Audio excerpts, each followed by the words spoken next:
Salut à toutes et à tous, place aux 6e qualifications de l'année où l'enjeu est encore plus important pour certains qui peuvent déjà être titrés et d'autres qui doivent pallier leur retard, à l'instar d'Alain Tescher. Alors le numéro 5 réalisera-t-il le meilleur chrono pour être placé devant Kenny Forêt sur la grille? La réponse tout de suite. Perolari de la Vega, c'était le duel annoncé de cette séance qualificative et il a tenu toutes ses promesses. Mais avant de connaître le poleman, 5e de cette séance, c'est Diego Ponce qui continue d'animer les débats dans le top 5. Guillaume Antiga lui retrouve le groupe de tête en qualification, il partira 4e ce dimanche sur le circuit francilien. Il est 2e de la catégorie nouvelle génération. Le meilleur temps de la nouvelle génération, c'est Mathieu Gregorio qui l'a réalisé. Le pilote TWR complète la première ligne avec un chrono en 1 minute 00 et 973 millièmes. Devant, c'est parti très fort pour la pole. Corentin Perolari en mesure d'être titré à la fin du week-end a un temps eu le meilleur chrono, mais franchement décidé à laisser loin derrière lui son week-end noir de Poaranos, Enzo de la Vega a répliqué et a mis le pilote Honda à distance avec un meilleur tour en 1 minute 00 et 137 millièmes. Il relègue Corentin Perolari à 374 millièmes derrière lui et montre qu'il reste déterminé à gagner des courses. Les 3 pilotes qui ont eu accès à la Q2 sont dans l'ordre Roméo Michaud, Ivan Laetig et Ludovic Cauchy.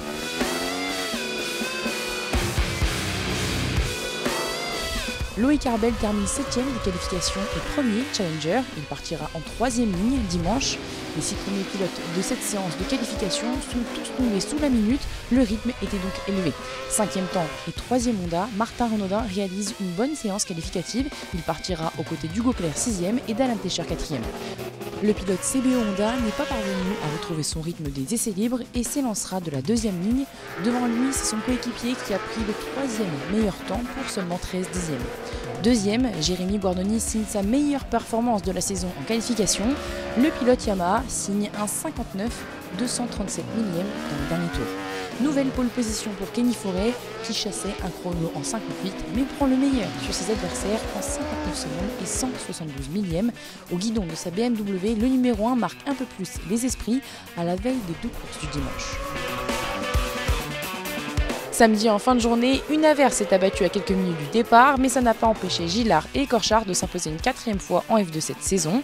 Eran et Sescuti, les 522 montent sur la 2e marche du podium de cette première manche, suivi du duo Mercier qui s'adjuge la 3e place de la catégorie.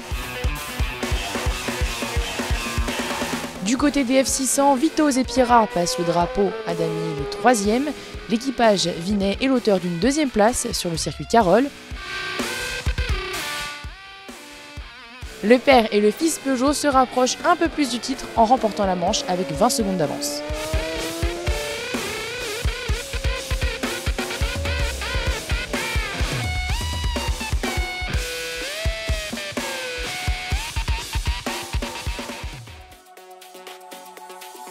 Du côté de la catégorie OGP by Motul, le pilote de l'équipe de France espoir de vitesse Enzo Belon réalise le meilleur chrono de la catégorie. Il se place devant son adversaire direct au championnat, Rémi San Juan, et son numéro 99. Pour compléter cette première ligne OGP, c'est Gabriel Piot qui a signé le 3e temps. La pole position a été plus disputée du côté des Prémoto 3, mais Florian François se met sur les rails du titre avec une nouvelle pole position. Le numéro 12 peut repartir de Carole avec le titre en poche. Derrière lui, ils ne vont rien lâcher puisqu'à moins de 1 dixième, on retrouve Ethan Dufosser le 2e et Mathéo Berger 3e. Moins de 4 dixièmes séparent les 3 pilotes qui occuperont la première ligne du Supersport 300 dimanche. Celui qui partira en pole position, c'est Robin Sautreau. Le numéro 45 a fait la pige au numéro 26 de Dorian Joulin qui doit se contenter de la 2e place. 3e, Arthur Massy a attendu le dernier tour pour signer son meilleur chrono.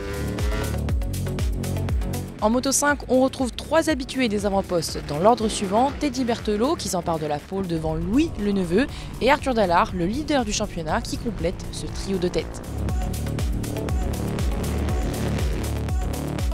À quelques tours du titre Moto 4, Adam Trojanowski s'est mis dans les meilleures dispositions en signant le meilleur temps des qualifications. Soal Lachiez arrache la 2e place sur la grille dans l'ultime tour face à Milan Enjolras. Absent à Pau, le pilote numéro 4 est malgré tout dans le rythme.